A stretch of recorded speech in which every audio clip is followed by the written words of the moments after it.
We didn't have a whole lot of sap, so we're trying to, I don't want to run out of sap before I run out of visitors. Okay, so I have to cook it slower than I normally would. When it's done, it'll be 219 degrees Fahrenheit, 7 degrees hotter than boiling water. And this little thing called a hygrometer will be up here. It'll be floating because it'll be 66% sugar. Yeah. So pure maple syrup you don't really have to refrigerate, although I know in the stuff they're selling you it does say on the label. That's to make sure people don't freak out when they see a little bit of mold or bacteria on the very top surface. This has been 14 years. This is not from here, this is actually from Cunningham Falls. I made this at Cunningham Falls 14 years ago. Okay. So, and it's been like that since. So all you do is scrape it off, heat it up to boiling, and it's perfectly fine. Bacteria can't grow in maple syrup because it's got so much sugar in it, and actually dehydrates the bacteria and kills them. It's just like salting food does or smoking food. The extra particles will dehydrate the bacteria. That's how it works. Right now they are probably sugaring. I haven't called. I do have a list of sugar producers in Maryland if anybody wants one. Okay. Anybody want one? Okay. Do you guys like one? Okay. And again, they're sugaring. Should be, if they're not sugaring right now, they'll be sugaring shortly. This warm spell here will relate to perfect sap weather up there.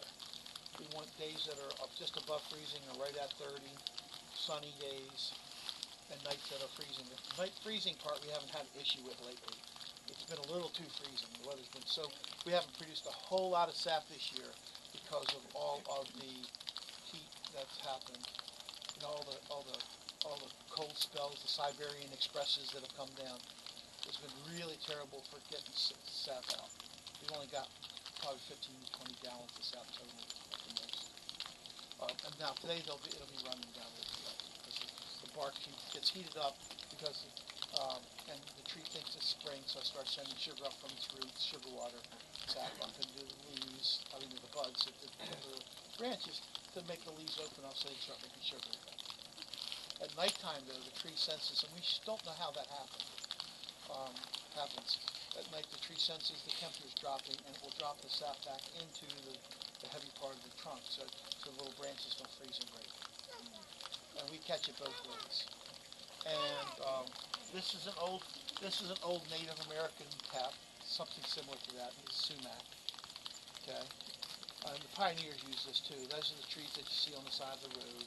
They have red berries on them, the fuzzy red berries, and the state roads takes a lot of effort to kill them off, but they still keep growing. And in my yard too, unfortunately. And that's what the pioneers used to use.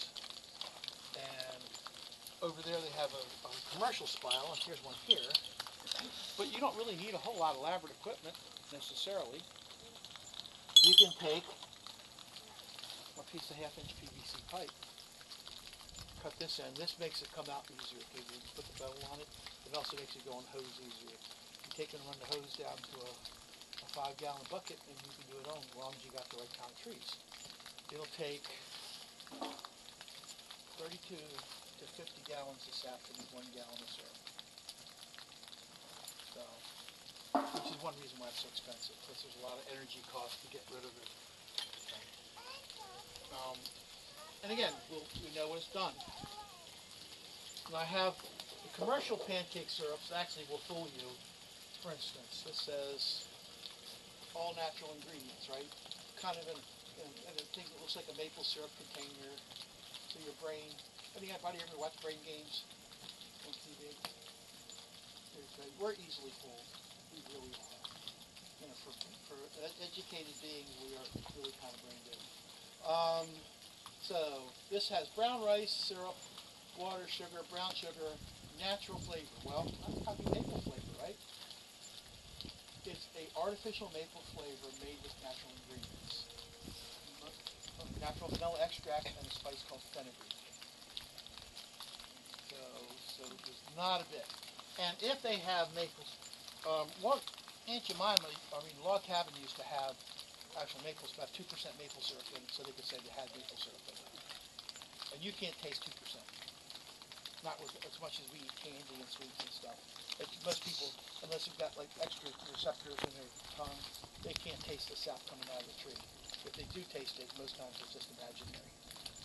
And the Native Americans, though, on the other hand, that was not true with them. They could probably taste it because they didn't. Most of the food they ate was either bitter, tough, or sweet, or bitter, tough, or really fibrous. So they probably found it by accident. Probably just like it's dripping today.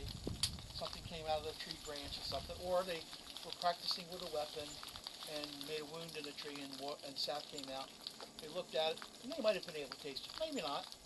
But later on, as it dried on their hands got sticky, and they tasted it, and it tasted sweet to them.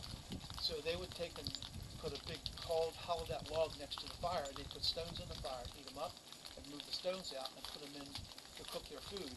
That's how they cooked their food until they got commercial pottery. So they would then take the things out, scrape the maple sugar off them, and they would use that as treats and energy snacks and stuff like that. Okay. And the food would be tender. The food would be tender, and the food would also be sweeter, which is a good thing. So this has a special ingredient to that.